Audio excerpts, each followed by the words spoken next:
देख रहे हैं देश का लोकप्रिय चैनल न्यूज सीक्रेट, एक ऐसा चैनल जो रखता है सबकी खबर और रखता है सबको बाखबर। तो रहिए ना बेखबर, रहिए बाखबर। हम में है दम सच्चाई को सामने लाने का। मैं दीक्षा हाजिर हूँ आज के मुख्य समाचारों के साथ। 11 अगस्त से बालाघाट सिवनी मार्ग पर चालू हो रहा है टोल टैक्स। टोल टैक्स नाके पर कार से 50 रुपया, हल्के वाणिज्यिक वाहनों पर 125 रुपया, बस से 260 रुपया, ट्रक से 315 रुपया और मल्टी एक्सल ट्रक से 625 रुपया टोल टैक्स वसूला जाएगा। अनुबंध वाहनों पर 145 रुपये मासिक पास दिया जाएगा। जब बालाघाट सिवनी रोड का निर्माण ही नहीं हुआ तो फिर टोल टैक्स कैसा? पूर्व में भी 3 वर्ष अतिरिक्त टोल टैक्स वसूल चुकी है सरकार। जनता कोरोना की मार से, महंगाई से जूझ रही है। ऐसे में टोल टैक्स का अतिरिक्त भार क्यों? जनता के पक्ष में कांग्रेस का धरना प्रदर्शन 11 अगस्त को गर्रा नाके में। जनता के जेब में आर्थिक बोझ ना पड़े, कांग्रेस करेगी उग्र आंदोलन। बालाघाट से विजय पवार की रिपोर्ट। मिनी वाहन आपके तो इनका टैक्स है 125 रुपये एक नाके का, 125 जाना, 2 नाके का 250 और वापसी का 250। इनके जेब पे 500 रुपये की चोट पहुंचेगी। बस वाले ऐसे ही डीजल के रेट होने से जो बसें 10% ही बालाघाट जिले में संचालन नहीं हो रही है। अगर ये बालाघाट से सिवनी अगर बस लेके जाते तो इनको 1040 रुपये का अधिक बोझ इनके जेब पे पड़ेगा। जो आपके मल्टी ट्रक है जो 2500 रुपये एक दिन में कमाते नहीं, इन लोगों को भी अगर बालाघाट से सिवनी जाके आते हैं तो एक बार का 2500 रुपये इन्हें भी सरकार को टैक्स देना पड़ेगा। जब रोड बनी ही नहीं तो टैक्स किस बात का? तो भाजपा सरकार जानते हो महंगाई में सभी चीज़ में टैक्स लगा के लूट मचा रखी है।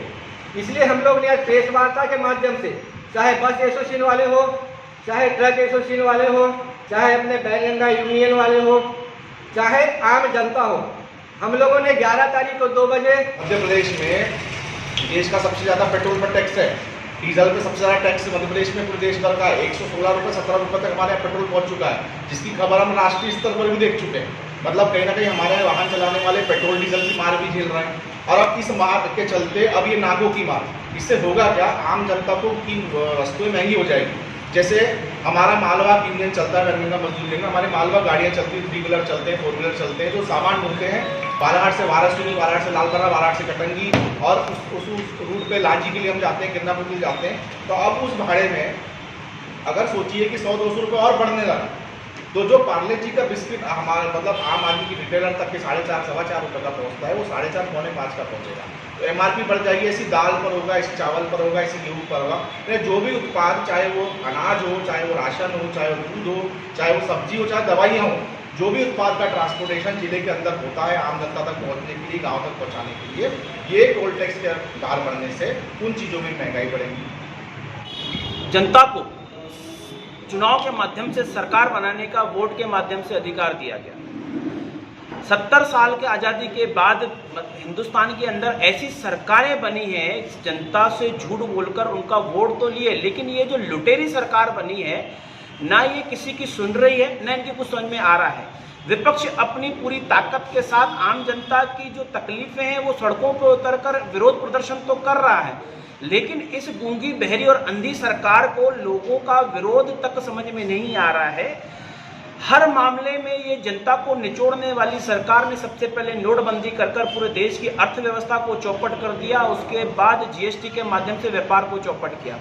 लगातार महंगाई चरम सीमा पे है। डीजल पेट्रोल आपसे छुपा नहीं है। पत्रकारों ने भी पूरी ताकत के साथ इस चीज़ को उठाया, लेकिन सरकार पर जू नहीं देख रही है। अब अगर बालाघाट जिले की बात करें, बालाघाट सिवनी में लगातार कांग्रेस पार्टी द्वारा यह जो MPRDC द्वारा सड़कों का बगैर निर्माण करके वसूली का कार्यक्रम किया जा रहा है, यह लुटेरी सरकार द्वारा जिस प्रकार से इनको एक लूटने की छूट दी गई है, उसके विरोध में एक हमारे द्वारा जिला कलेक्टर के माध्यम से ज्ञापन सौंपा गया कि आपके माध्यम से सरकार को चेता जाए कि इस तरीके से आप लूट का माध्यम बंद करें।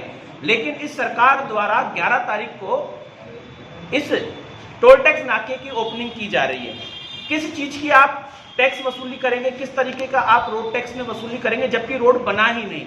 अगर आप किसी चीज की व्यवस्थाएं सुविधाएं देने का काम करते हैं तो आपका अधिकार है। हालांकि ये तो गवर्नमेंट की प्रायोरिटी होनी चाहिए कि लोगों को रोड, सड़क, पानी, जल, ये सब चीजों को मुहैया कराएं, लेकिन उसके बाद अगर प्राइवेटीकरण करने के बावजूद या एमपीआरडीसी को आप सड़क बनाने का टेंडर पास किए तो बंद तो जाए, फिर आप वसूली करें ना। लेकिन ये निर्दयी सरकारों को एक दिल नहीं बसीजता कि आम आदमी पूरी तरीके से महंगाई की मार को झेल नहीं पा रहा है।